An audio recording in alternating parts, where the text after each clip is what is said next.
Assalamualaikum warahmatullahi wabarakatuh.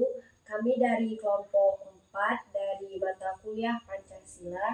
Di sini kami akan menyelesaikan tugas atau melaksanakan tugas dari Bapak dosen pengampu Bapak Heri SPD MPD. Nah, jadi di sini tugas kami mewawancarai salah satu masyarakat. Nah, jadi di sini pembahasan kami yaitu Pancasila sebagai paradigma pembangunan. Nah, kita di sini bersama salah satu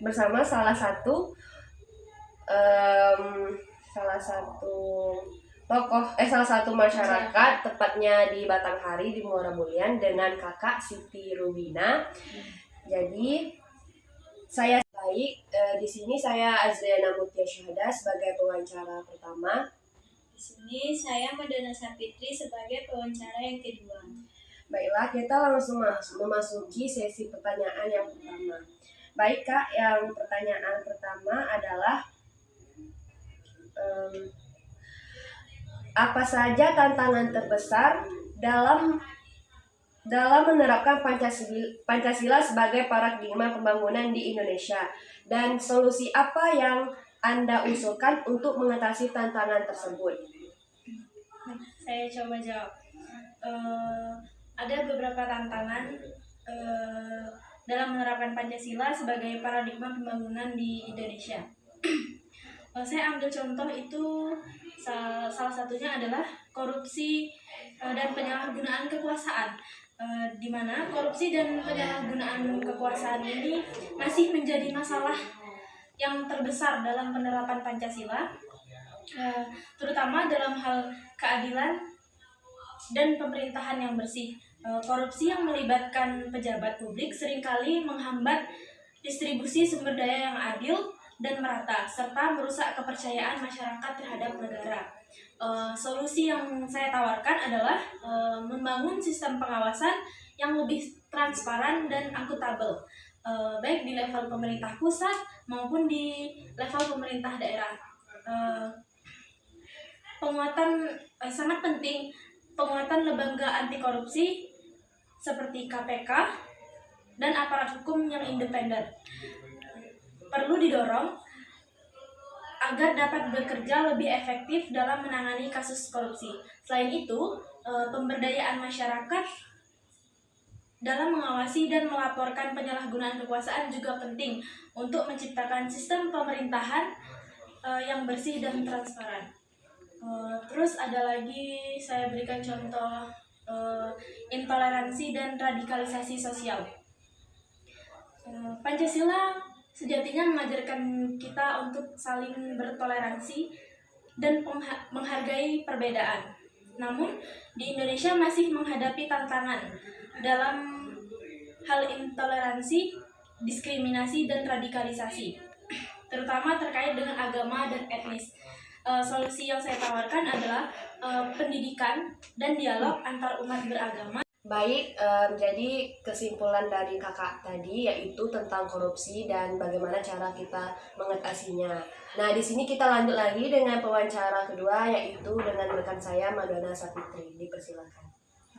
Kak, izin bertanya, contoh konkret apa saja yang dapat kakak berikan tentang penerapan nilai-nilai Pancasila dalam kehidupan sehari-hari atau di lingkungan sekitar?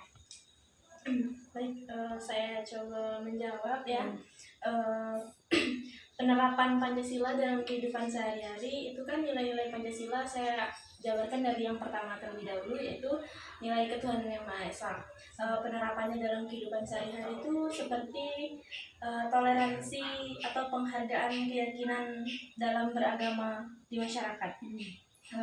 Misalnya dalam lingkungan perkuliahan, kita saling menghormati perbedaan agama, tidak menghakimi dan memberi ruang bagi setiap orang untuk menjalankan kewajiban agamanya masing-masing. Terus yang kedua, kemanusiaan yang adil dan beradab, di mana dalam berinteraksi sehari-hari kita menerapkan nilai kemanusiaan yang memperlakukan orang lain dengan hormat dan tidak diskriminatif. Terus ada persatuan Indonesia yang ketiga. Nilai ini tercermin dalam kebersamaan di tengah keberagaman. Contohnya ketika kita membuat tugas itu bisa sama-sama atau bergotong royong. Terus kerakyatan yang dipimpin oleh hikmat kebijaksanaan dalam permusyawaratan perwakilan. Pancasila yang keempat, di sini nilai dalam kehidupan berbangsa dan bernegara kita sehari-hari yang dapat kita terapkan adalah mengikuti proses demokrasi yang ada. Misalnya kemarin baru ada pemilihan kepala daerah, nah kita itu harus berpartisipasi dalam hal tersebut sebagai masyarakat dan warga negara yang baik. Yang terakhir ada keadilan sosial bagi seluruh rakyat Indonesia. Salah satu hal yang perlu kita wujudkan dari nilai tersebut adalah usaha untuk mengurangi kesenjangan sosial, seperti mendukung program-program yang mengurangi kemiskinan atau meningkatkan akses pendidikan dan kesehatan bagi semua lapisan masyarakat. Sebagai contohnya, kita memberi bantuan kepada orang-orang yang kurang mampu atau menyumbangkan barang bekas yang masih layak pakai untuk keperluan orang lain. Dengan melaksanakan nilai-nilai Pancasila itu dalam kehidupan sehari-hari, kita tidak hanya menjaga keharmonisan sosial, tetapi juga membangun masyarakat yang adil, makmur, dan beradab. Terima kasih. Baik, sekian dari hasil wawancara kita pada hari ini.